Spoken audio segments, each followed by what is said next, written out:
C'est quoi une entreprise? Comment est-elle classifiée? Vous savez, tout le monde parle d'entrepreneuriat. Tout le monde veut se lancer. Oui, c'est bien. Mais l'entrepreneuriat n'est rien d'autre que créer une entreprise. Pour être entrepreneur, il va falloir créer son entreprise. Donc, ne pas connaître l'entreprise devient un sérieux problème. C'est pourquoi, dans cette vidéo, nous allons parler de l'entreprise et nous allons parler de ses classifications. Alors, reste jusqu'à la fin et si tu viens de découvrir cette chaîne, avant de continuer, tu peux t'abonner pour ne rater aucune nouvelle vidéo.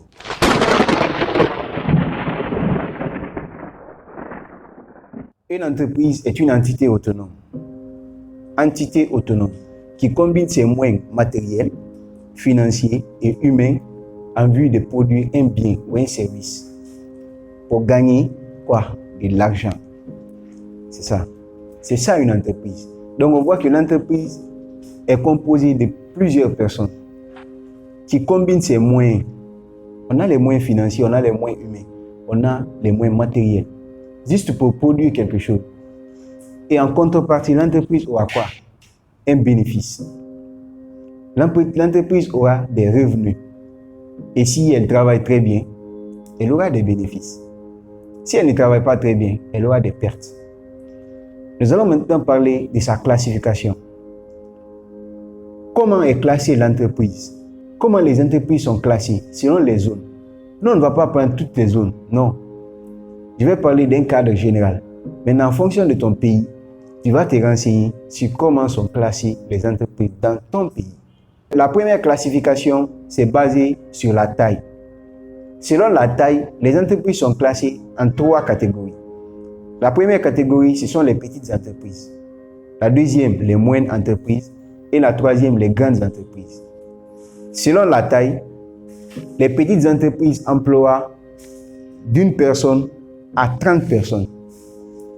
Les moyennes entreprises emploient de 31 personnes à 200 personnes. Et les grandes entreprises emploient de plus de 200 personnes. Donc, si votre entreprise emploie plus de 200 personnes, considérez-vous comme une grande entreprise. Si votre critère de classification est basé sur seulement la taille.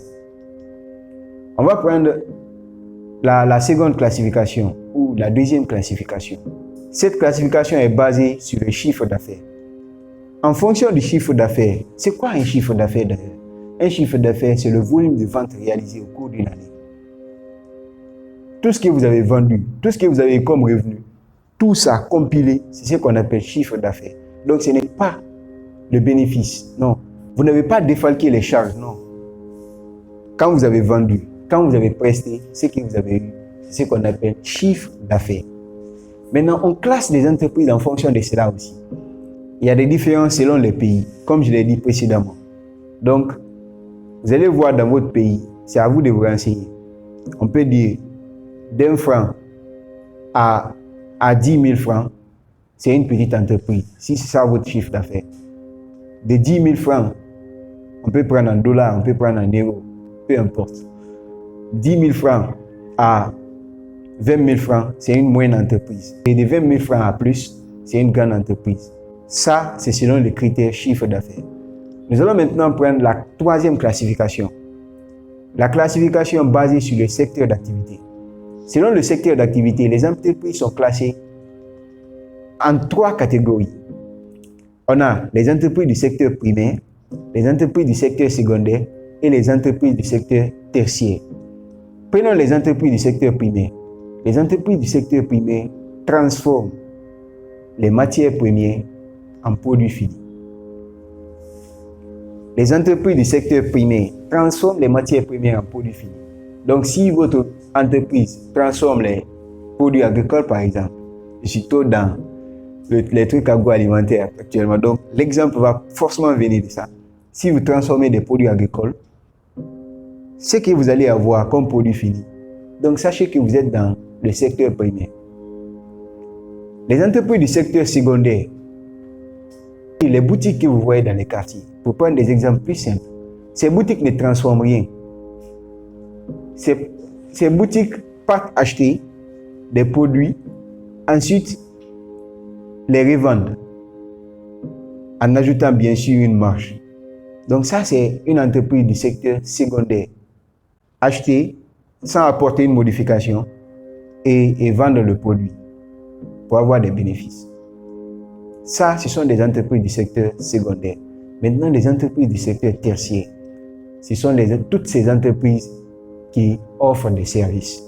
Un exemple très simple pour ces entreprises du secteur tertiaire, Facebook que tu utilises pour regarder cette vidéo, YouTube que tu utilises pour regarder cette vidéo, ce sont des entreprises du secteur tertiaire. Facebook ne te donne pas un produit physique, non. Facebook t'offre l'opportunité de naviguer, de voir tes amis, de chercher sur sa plateforme. Ça, Facebook te rend un service. Donc, ce sont des entreprises du secteur tertiaire. Maintenant, la quatrième classification, c'est la classification selon le statut juridique. Et ça, c'est d'ailleurs très important. C'est très important parce que ça, on entend statut juridique. Vous savez, quand vous rencontrez un avocat, vous allez savoir combien de fois ne pas être dans les normes est dangereux. Il y a deux éléments. On a les entreprises individuelles et les entreprises sociétaires. Prenons les entreprises individuelles. Une entreprise individuelle, le propriétaire, c'est une seule personne. L'entreprise est possédée par une seule personne. Prenons maintenant les entreprises sociétaires. Ces entreprises sont catégorisées aussi.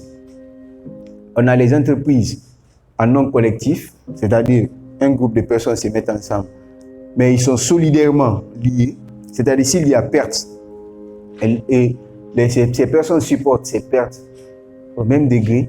S'il y a des gains, ils obtiennent des gains au même degré. Ils sont solidairement liés. On a aussi des sociétés de capitaux.